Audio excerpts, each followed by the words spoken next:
Olá, bem-vindo mais a um workshop ITIL na prática, de verdade. No workshop de hoje eu vou abordar o tema KPI.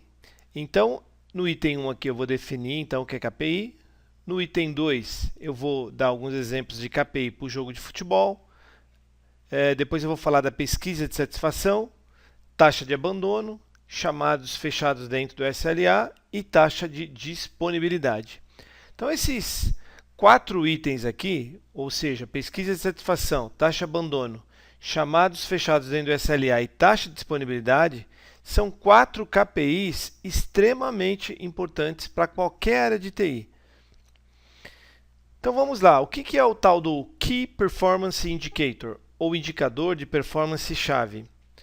Nada mais é do que indicadores que você precisa ter para saber como que está a sua TI. Então, vou dar um outro KPI aqui, quantidade de chamados abertos e atendidos. É importante que você saiba quantos chamados você atendeu por dia, por semana e por mês. É muito importante você ter essa informação. É importante você saber qual o tempo médio que você demorou para atender cada chamado. Também é um outro KPI. Então, são, na verdade, dezenas de KPIs que eu não vou abordar, obviamente, todos aqui, só vou abordar então esses 4 que eu comentei, que são os mais importantes.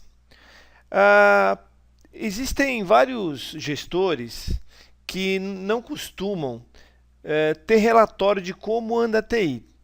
E acontece o seguinte, gente, se você não mede como está a sua TI, como é que você sabe se a sua TI está bem ou não? Como é que você sabe que precisa ser feito ou não? Você medir o nível de serviço que está sendo oferecido para você é tão importante que desde 1940, mais ou menos, 1950, um cidadão chamado William Deming, ele falou o seguinte, olha só, não se gerencia o que não se mede, não se mede o que não se define, e não se define o que não se entende, e não há sucesso no que não se gerencia. Então, como é que você fala que você está gerenciando a sua TI se você nem sabe quais são os KPIs que você precisa medir? Se o teu funcionário ele te dá um relatório, por exemplo, com a quantidade de incidentes, requisição de serviço, problema, isso já foi abordado em um outro workshop aqui mesmo no YouTube, que você pode obter depois. Se você não entende a diferença, por exemplo, básica disso, fica difícil você gerenciar alguma coisa. Então, o gestor ele não precisa, muitas vezes, saber fazer determinada atividade, mas ele precisa conhecer alguém que saiba fazer bem para ele, que saiba fazer bem aquela atividade para esse gestor, mas ele precisa entender como é que ele vai gerenciar se essa atividade está sendo bem feita ou não. Tá joia? Então vamos lá. Olha só, mesmo em jogo de futebol, acreditem ou não, existem vários KPIs, tá?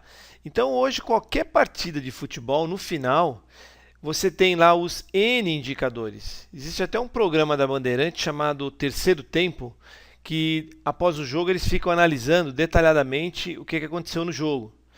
Então os jogos também, quando são transmitidos ao vivo, os narradores geralmente eles têm informações online de como é que está o jogo.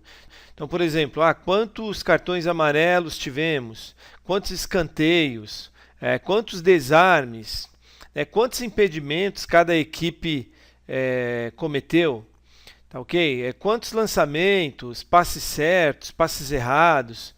Gente, então hoje esse gerenciamento através de KPI, ele não deve ser utilizado apenas na tecnologia da informação. Na verdade, qualquer área que oferece serviço, ela tem que saber quais são os KPIs mais importantes para ela dizer se a equipe dela está ou não trabalhando de maneira ideal. Tá joia? Olha só. Então, é o que eu comentei. Num jogo de futebol, o pessoal vai medir escanteios, olha quantas faltas cada time cometeu, perdas de bola por jogador, por equipe. Atualmente tem até o quanto cada jogador correu, né? Quanto que ele andou em campo, quanto que ele correu. Então, esses N indicadores é que vão mostrar como é que está cada jogador de forma individual e também a equipe. Agora, dentro da TI, né, quais são os indicadores, então, importantes que eu tenho? Então, esse primeiro indicador aqui é o chamado pesquisa de satisfação. Tá, ok? A pesquisa de satisfação é um dos indicadores mais importantes que você vai ter na empresa, porque ela vai refletir exatamente qual é a satisfação dos seus usuários em relação aos serviços oferecidos pela TI. Nessa pesquisa, o usuário ele tem a opção de responder várias perguntas. Se o chamado foi atendido dentro do prazo, qual que foi a qualidade do técnico que atendeu ele, porque muitas vezes o técnico atende esse usuário de forma rápida, mas o técnico é extremamente mal educado, né? É grosso. Então, na pesquisa de satisfação, o usuário tem a opção lá, se ele quiser, de dizer, olha, esse atendimento foi maravilhoso. Ou não, esse atendimento teve problema, né? Ele vai pontuar lá. Então, cada empresa define de 0 a 10 ou de 0 a 5. Cada empresa tem um padrão de formulário para o usuário responder essa pesquisa. Bom, se eu quiser então implementar a pesquisa de satisfação, então eu vou dar algumas dicas práticas aqui. Então, primeira coisa que você vai fazer, ao querer medir a satisfação dos usuários, na primeira entrevista que você for fazer com os seus usuários, o que eu recomendo, gente, você orientar o usuário, explicar que ele tem a opção de responder essa pesquisa e que vai ser muito importante para melhorar o serviço de TI. Agora, qual é o percentual de usuários que devem responder essa pesquisa? E isso aqui que eu vou falar é extremamente importante. Qual é o percentual de pesquisas respondidas? Tá? O mínimo que a gente considera ideal é 15%. Ou seja, se eu tiver 1.000 chamados, eu tenho que ter pelo menos 15% de chamados respondidos, tá, ok? Pelas áreas. Porque se eu tiver, por exemplo, 1%, 2%, essa pesquisa de satisfação, provavelmente, né, ela não vai refletir o que as pessoas realmente pensam da minha TI. Outra coisa também que você tem que tomar cuidado é que quando você for gerar a pesquisa de satisfação, você não dá a pesquisa apenas para diretores, né, gerentes, coordenadores, porque, em regra, a gente sabe que nas empresas, quando um diretor, um gerente abre um chamado, o técnico de TI tende a atender rapidamente. Agora, muitas vezes você tem um usuário que ele não tem um cargo gerencial, só que ele tem um papel extremamente importante para o negócio. E o técnico, ele muitas vezes vai demorar para atender esse funcionário importante para a empresa. E se eu não entregar a pesquisa para essa pessoa, muitas vezes eu estou tendo o meu negócio sendo impactado, porque a TI está demorando para atender esse usuário, que é extremamente importante. E essa opinião desse usuário não vai aparecer. Por quê? Porque eu não dei a pesquisa de satisfação para ele. Então, é importante, quando você for implementar pesquisa, você separar por áreas, né, a empresa, e você ter uma amostragem ali de quantos usuários de cada área respondeu essa pesquisa. Tá joia? Vou até dar um exemplo numa consultoria que eu fiz de um cliente meu, que justamente ele tinha contratado a consultoria porque a empresa anterior havia saído, ela havia perdido o contrato de Service Desk. Por quê? Por causa da qualidade do serviço que não era ideal, né? Não estava sendo prestada da maneira que o cliente gostaria.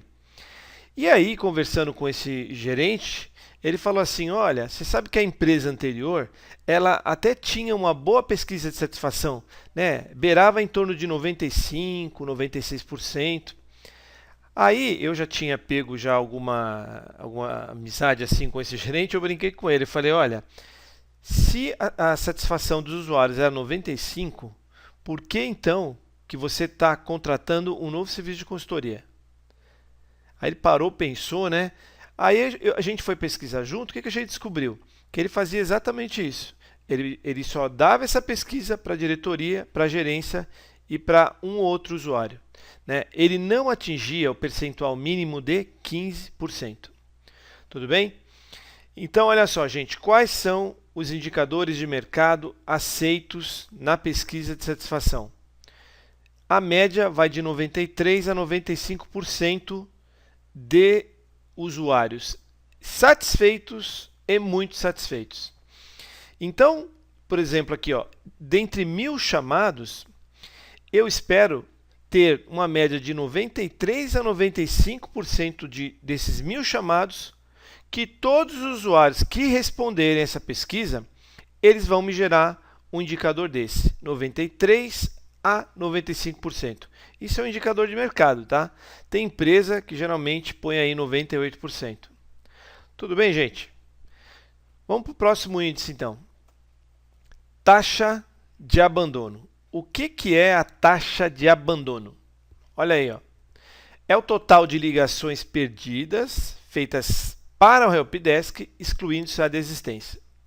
Isso aqui é outro KPI também, que eu já vi implementado de maneira errada na empresa.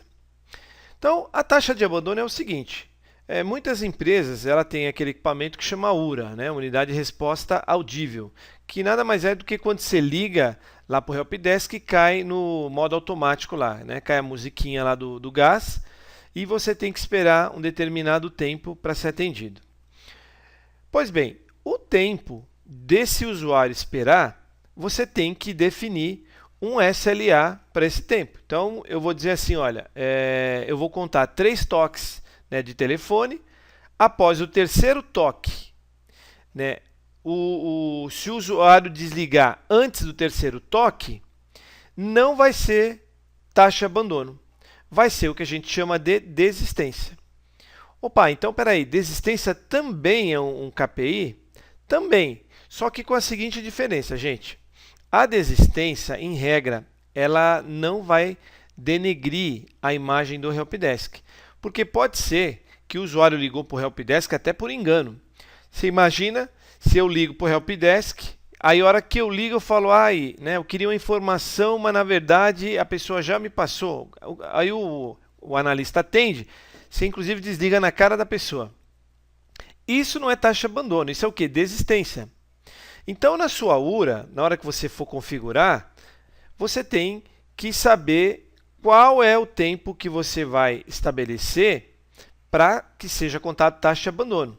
Então, você pode dizer assim, olha, antes de 10 segundos, por exemplo, vai ser contado como desistência. Agora, a partir do 11º segundo, né, se o usuário desligar, significa que o analista demorou para atender esse usuário e que esse usuário desistiu de ser atendido pela demora da minha TI. E quais são os indicadores, gente, de taxa de abandono no mercado? Olha, aceita-se taxa de abandono de 4 a 6%. Ou seja, de 10 ligações feitas pelos meus usuários, eu vou ter que ter 9,4 ligações sendo atendidas. Se essa taxa for maior que 6%, eu provavelmente estou com algum probleminha aí para atender. Tá joia? Outra coisa também que é importante é o seguinte. Quando você mede taxa de abandono, você tem que tomar cuidado para não punir as áreas que não são responsáveis pela taxa de abandono. Então, eu vou te dar um exemplo. Você tem lá o N1, N2 e N3. A gente sabe, né, pelo que a gente já explicou em workshops anteriores, que o N1 ele é aquele departamento, aquela área que vai ficar de frente com o usuário. Então, quando o usuário tiver qualquer problema, qualquer erro que ele tiver relacionado à TI, ele vai ligar para quem? Ele vai ligar para o N1. Quando o coordenador de helpdesk ele cria a equipe de TI, essa equipe ela é dimensionada para um número de pessoas, de técnicos, e para uma quantidade de chamados. Óbvio que às vezes diariamente isso varia. Tem dia que atende um pouquinho mais, tem dia que atende um pouquinho menos. Só que essa taxa ela não pode variar muito na quantidade de chamados que são abertas durante o dia. Por que eu estou falando isso? Porque às vezes o N2 ou o N3 eles fazem uma manutenção, por exemplo, no ambiente de rede. Vamos supor que o cara para um firewall, ele para um roteador ou um servidor de correio, por exemplo. Ou então deu um erro, né, num desses equipamentos. Gente, não tenha dúvida, se parar, por exemplo, o servidor de e-mail, vai ligar desde a moça da limpeza até o presidente da empresa para o helpdesk. Vai querer saber o que está acontecendo. E aí, óbvio que nesse dia, se você teve esse serviço indisponível, todo mundo vai estar ligando para a TI. E é muito provável que essa equipe não vai poder dar conta da quantidade de ligações que serão feitas para o helpdesk. E quando chegar no final do mês, que então você puxar o relatório, você vai descobrir então que naquele dia a taxa de abandono da equipe de helpdesk N1 foi altíssima, foi de 60%. Você fala, pô, mas peraí, 60%? Os indicadores de mercado, como eu comentei, eles apontam entre 4% e 6%. Como é que eu vou ter 60%? Bom, eu vou ter 60% porque todo mundo ligou para o helpdesk, porque você teve impacto no serviço de correio, que é uma coisa que todo mundo utiliza. E então, nesse caso, você não pode penalizar a equipe N1, porque, inclusive, não foi ela que fez a manutenção no servidor de correio. Foi uma outra equipe, N2 ou N3. Então, quando você for puxar o relatório no final do mês, você não pode esquecer de excluir das ligações feitas para o helpdesk da taxa de abandono desse dia. Então, o que eu estou dizendo é que se em determinado dia você tiver uma falha no teu ambiente muito grave, que isso aí causar a explosão, né, de ligações para o helpdesk, você tem que lembrar de excluir da taxa de abandono esse dia que deu problema. Tá ok? Outro indicador, que é o chamados fechados dentro do SLA.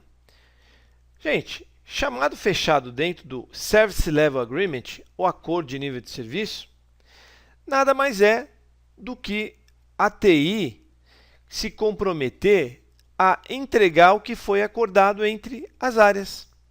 Então, quando você define lá o acordo de nível de serviço com cada área, você vai fazer um acordo então com essas áreas, você vai negociar.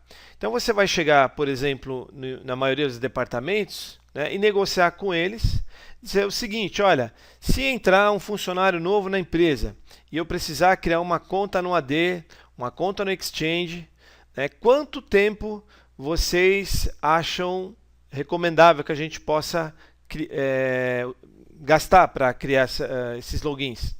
Então, vamos supor que você definiu lá 8 horas. Quem é que definiu? A TI, o coordenador de TI, ou gerente de TI, ele fez um acordo, né, um contrato com as áreas, dizendo que ele levaria 8 horas para criar esse login, ou esses logins. Eu estou dando um exemplo, né? Mas, na verdade, os SLAs, que são vários, eles precisam ser negociados com as áreas. Eles não podem ser impostos pela TI. Então, os chamados fechados dentro do SLA é um indicador para dizer se a minha equipe está trabalhando bem ou não. Porque se eu não estou conseguindo fechar os chamados dentro do que foi estabelecido, tem algum problema, né? Ou está faltando gente na equipe, ou a minha equipe não tem conhecimento técnico muito bom, ou o pessoal pode estar até fazendo corpo mole, né? Operação padrão que nem o pessoal do metrô faz de vez em quando. Então, na verdade, o SLA ele tem que ser configurado na ferramenta de abertura de chamado, para que no momento que o usuário abra esse chamado, comece a correr o reloginho, né? Então, se quando eu abro um chamado foi definido que eu vou ser atendido em 8 horas, eu tenho que ser atendido em 8 horas. Qual é o percentual que tem de SLA?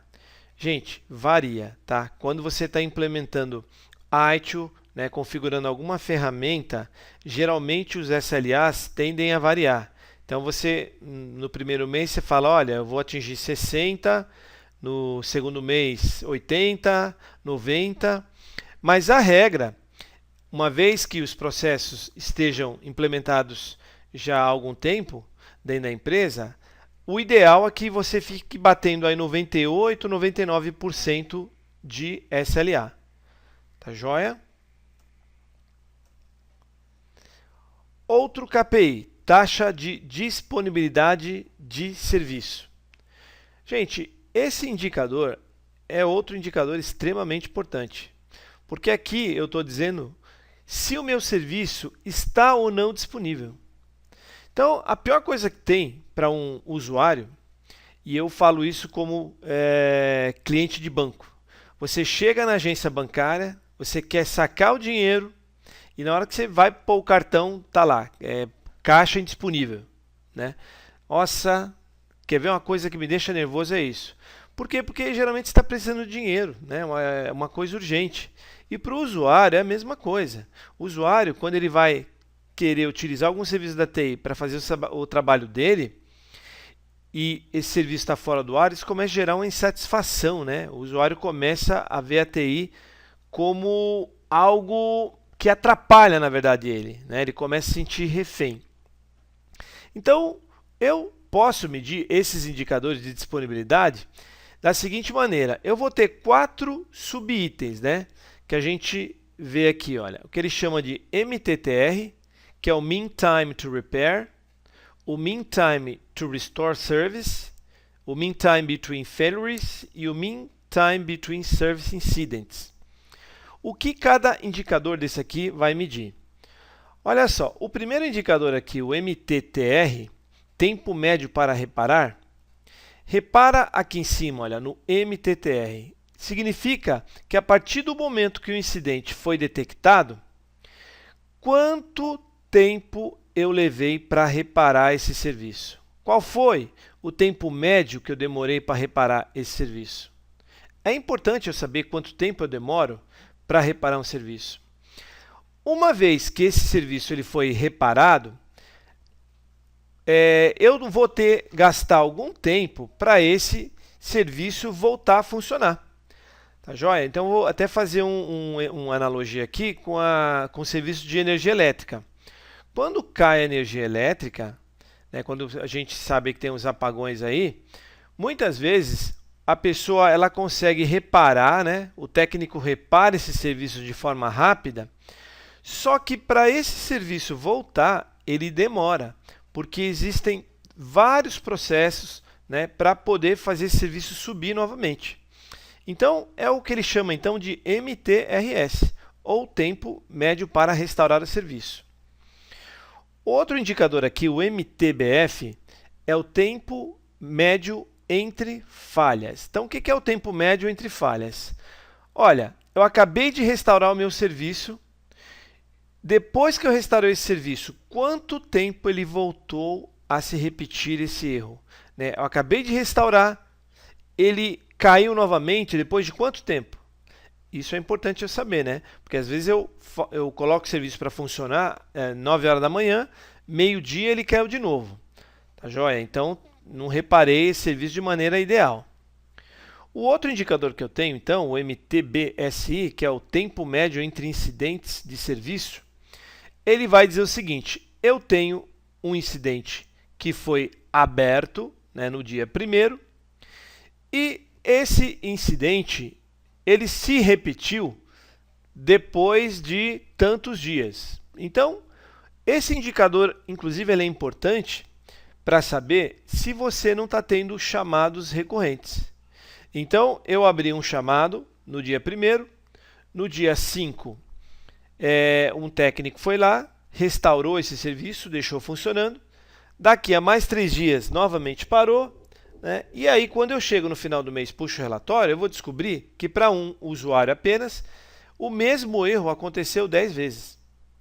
Pô, tem alguma coisa errada, né? Então, por que está se repetindo o mesmo erro? Significa que o analista provavelmente não está atacando a causa raiz daquele erro. Ok? Ele não está resolvendo o problema. Então, eu vou fazer o quê? Eu vou procurar pesquisar a causa raiz desse erro para evitar que ele ocorra novamente.